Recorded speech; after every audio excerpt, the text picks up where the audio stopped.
വാഹനാപകടത്തിൽ പരിക്കേറ്റ സ്വകാര്യ ആശുപത്രിയിൽ ചികിത്സ തേടിയെത്തിയ അതിഥി തൊഴിലാളിയിൽ നിന്നും കണ്ടെടുത്തത് കഞ്ചാവ് ശേഖരം. പശ്ചിമബംഗാൾ സ്വദേശി ഹസബുൾ ബിശ്വാസിൽ നിന്നാണ് അങ്കമാലി പോലീസ് 3 കിലോ കഞ്ചാവ് പിടികൂടിയത്. ബുധനാഴ്ച പുലർച്ചെയാണ് എറണാകുളം ചെങ്ങമനാട് വാഹനാപകടമുണ്ടായത്.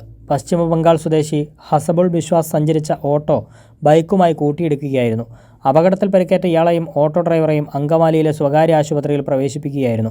തുടർന്ന് ഇയാളുടെ കൈവശമുണ്ടായിരുന്ന ബാഗിൽ നടത്തിയ പരിശോധനയിലാണ് കഞ്ചാവ് കണ്ടെത്തിയത്. ഉടൻ തന്നെ ആശുപത്രി അധികൃതർ അങ്കമാലി പോലീസിനെ വിവരമറിയിക്കുകയായിരുന്നു. 3 കിലോ കഞ്ചാവാണ് ഹസബിളിൽ നിന്ന് പിടിച്ചെടുത്തത്.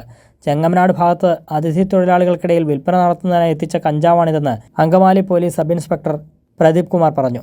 ചെങ്ങമനാട് വെച്ച് ഒരു ഓട്ടോ കാറുമായിട്ട് കൂട്ടിയിടിച്ച് ഓട്ടോയിൽ യാത്ര ചെയ്തിരുന്ന പരിക്കുപറ്റ ഹിസ്ബുൾ 33 വയസ്സാളെ അങ്കമാലി സ്വകാര്യ ആശുപത്രി ചികിത്സിക്കാനായിട്ട് കൊണ്ടുവന്നതാണ്. ടിയാൻ്റെ ബാഗിൽ മയക്കുമരുന്ന് ബന്ധപ്പെട്ട കഞ്ചാവ് ഉണ്ടെന്ന രഹസ്യം കിട്ടിയനുസരിച്ച് നമ്മൾ വന്ന് പരിശോധിച്ചാൽ ഏകദേശം 3 കിലോ കഞ്ചാവ് കണ്ടെടുത്തിട്ടുണ്ട്. അദ്ദേഹം വെസ്റ്റ് ബംഗാൾ സ്വദേശിയാണ്. അദ്ദേഹം ചെങ്ങനാട് മറ്റു സമീപത്തുള്ള അന്യസംസ്ഥാന തൊഴിലാളികൾക്ക് കൊടുക്കുന്നതിനാണ് ഈ കഞ്ചാവ് കൊണ്ടുവന്നിട്ടുള്ളത്.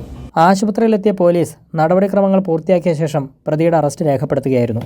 കൈരളി ന്യൂസ്, കൊച്ചി.